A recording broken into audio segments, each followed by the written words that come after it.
All right, basketball fans, strap in. Today, we're going deep, really deep, on one of the most interesting names in basketball history, at least to me. A guy who truly mastered the art of defense. You said it. And I have to say, diving into Michael Cooper's story for this deep dive has been eye-opening. He really flips the script on what it means to be great, especially in a sport that's so often focused on offense. You're telling me he was something else. So, okay, let's set the scene. 1978, Los Angeles. A young Michael Cooper, a local kid, loves basketball, obviously. He's got that NBA dream. Gets drafted 60th overall by the Lakers. 60th! Yeah, think about that for a second. Getting drafted that late, it's like you're lucky to even get a cup of coffee with the team. Exactly, but Cooper, he doesn't just make the team. He joins the Lakers right as Showtime is about to erupt. Magic Johnson's rookie year. And let me tell you, for folks who didn't get to see Showtime, it was electric. Fast breaks, no-look passes, alley-oops. It was a spectacle. Pure offensive firepower. Magic, Kareem, James Worthy later on. You're talking about some of the biggest names in basketball history. And amidst all that offensive talent, Cooper still found a way to not just survive, but thrive.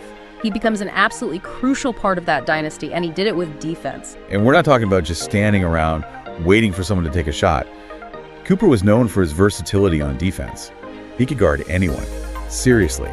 One night, he's shutting down Isaiah Thomas, one of the quickest point guards ever. Then the next game, he's battling Larry Bird in the post. Incredible. And something you said earlier really stuck with me. You can have all the offensive talent in the world, but you don't win championships without stopping the other team. And nobody stopped teams quite like Michael Cooper. Absolutely. And the thing about Cooper's defense, it wasn't just about physical ability. He was relentless. He had this ability to get inside his opponent's head, make them uncomfortable. And that kind of mental edge, that's huge. Oh, absolutely. I bet opposing players dreaded seeing his number on the court. In '87, it all comes together.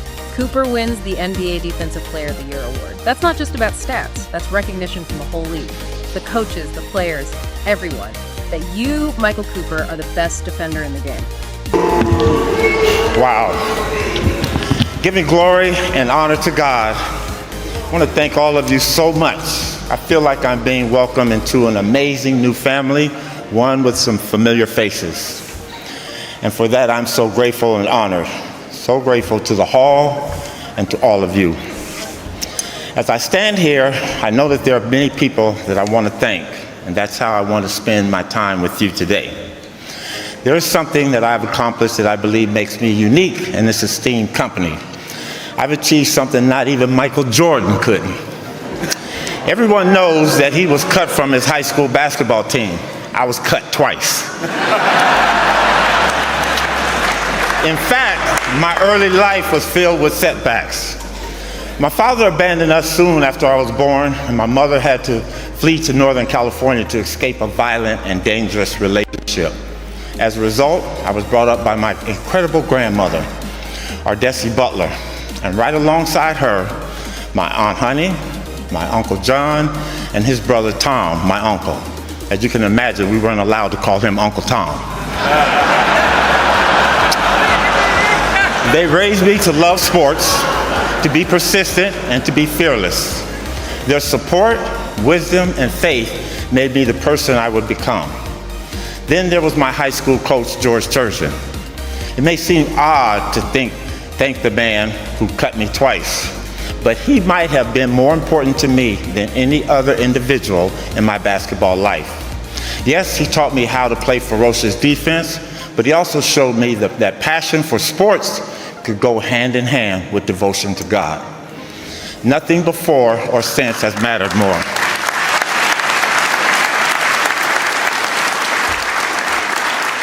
My life didn't follow a smooth path, though. No big schools recruited me, and I ended up at Pasadena City College. Now look, PCC was good enough for Jesse Owens and Jackie Robinson, so it was going to certainly be good enough for me. I was and I am beyond proud to have followed in their mighty footsteps. But it wasn't exactly the fast track to the NBA. From there, I transferred to the University of New Mexico, and my time in Albuquerque was truly special. Coach Norm Ellenberger took my raw skills and made me a far, far better player. But I was still no NBA shoo-in.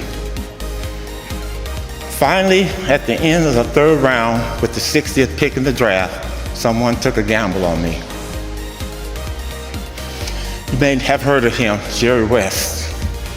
The logo, the icon of our game.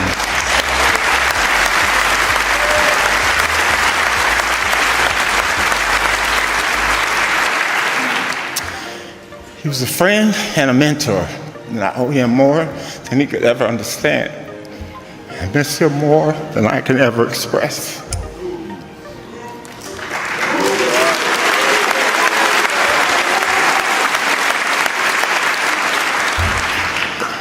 Jerry West was always a voice of reason. And what a team Jerry and Bill Sharman put together. Before long, we were off and running, headed to title after title. It was great to see so many of my teammates up here with me today. Spencer Haywood, Jamal Wilkes, big game James Worthy, and unfortunately the incomparable Kareem Abdul-Jabbar could not be here today. He showed me, as well as all of us, how to be leaders on and off the floor.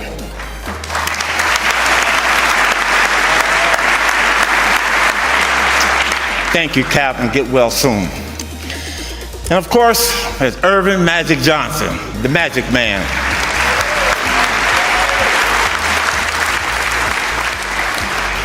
He made it all happen. He brought the best out of all of us and showed us how to win with joy, with consistency, and a whole lot of ass kicking. Legends and inspirations, each of them.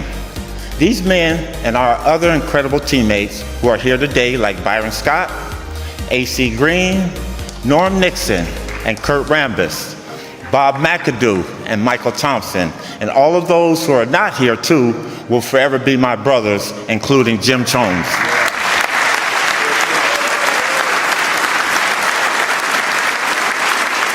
I love all of you from the bottom of my heart, and I'm so glad we went on this journey together, playing in front of the greatest fans in the world, men and women whose decade-long support in every sense of the word means more than they will ever know. That's the Laker Nation fans.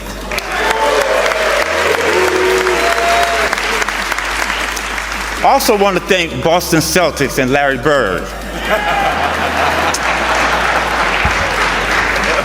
As that old saying goes, iron sharpens iron, and the Celtics made us the sharpest tool in the box, and Larry kept me on my toes too.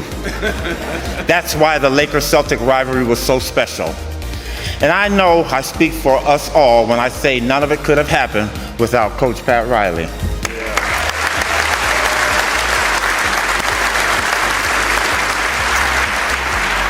He made me a better player on the court, and he made me a man off of it.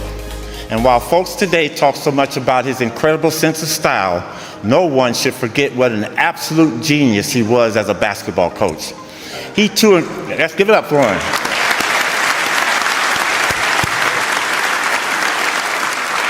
He too encouraged me to focus on my particular skill, and my defense enabled me to be part of 5 championship teams.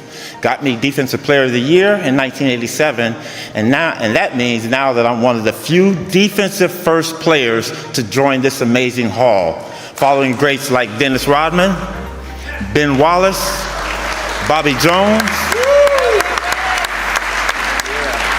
and our friend, the wonderful Dikembe Mutombo, gone much, much too soon.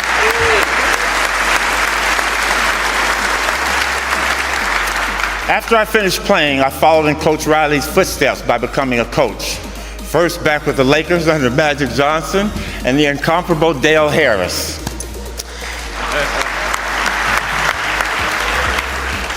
Then Dr. Buss gave me a chance to become a head coach for the Los Angeles Sparks. When it came to the WNBA, Dr. Buss was, as usual, ahead of his time, recognizing what amazing athletes these women were and what a growth opportunity it was for the game. I'm indebted to him, to Jeannie, Johnny Buss, and Linda Rambis and their family for all the support over the years.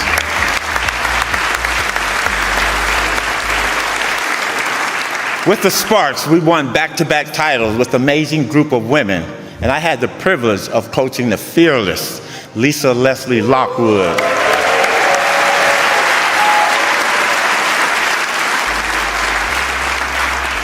She gets mad at me when I call her that, so I'm gonna say Smooth. Her name is Smooth, okay? But I got a chance to experience her magnificence up close. I've been so lucky to experience it all with my family, whom I adore. My children, with their significant others, Michael and Princess, Miles and Lisa, Simone, my beautiful daughter, and David.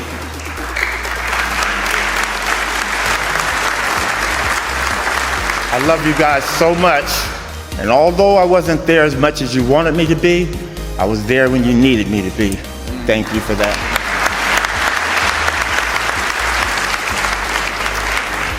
I'm a proud dad and a lucky one. And my wife, Yvonne.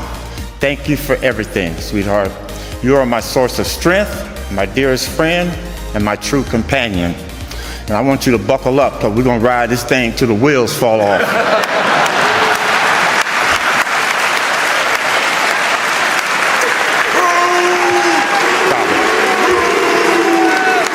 Before I sit down, I want to go back briefly to 1987, because along with the Defensive Player of the Year award, I won something else that year, the J. Walter Kennedy Citizenship Award. It's an award given by the NBA to an individual who has shown service and dedication to the community. That honor means a lot to me. I know I was blessed from above to be able to play this game I love so much. That's why as I stand here and join this amazing collections of legends, I know what I need to do next. I am determined to continue to make sure that I use this incredible platform to give back to a game and to a world that has given me so very much. Thank each and every one of you.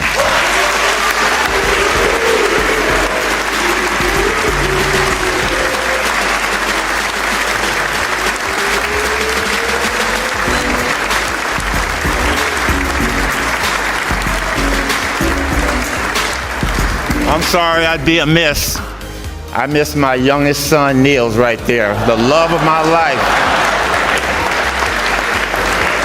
He's gonna follow in his dad's footsteps. I love you, son.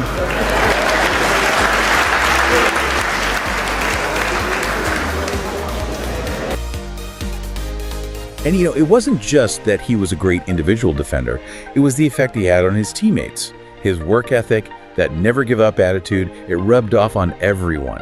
And that's what wins championships, that kind of team first mentality. And it wasn't just the fans or his teammates who noticed, right? I mean, we're talking about a guy who's getting inducted into the Hall of Fame in 2024. The Hall of Fame.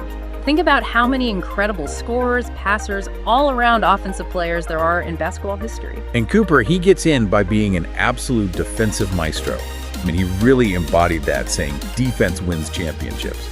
And here's the thing, right? His story doesn't end there. After his playing days, Cooper takes his talents to the sidelines, he becomes a coach, and guess what? He leads the LA Sparks to multiple championships in the WNBA. That's the mark of someone who really understands the game at its core.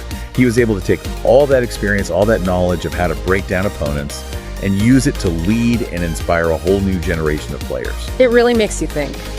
What is greatness in basketball, really? Is it all about scoring the most points, being the flashiest player on the court?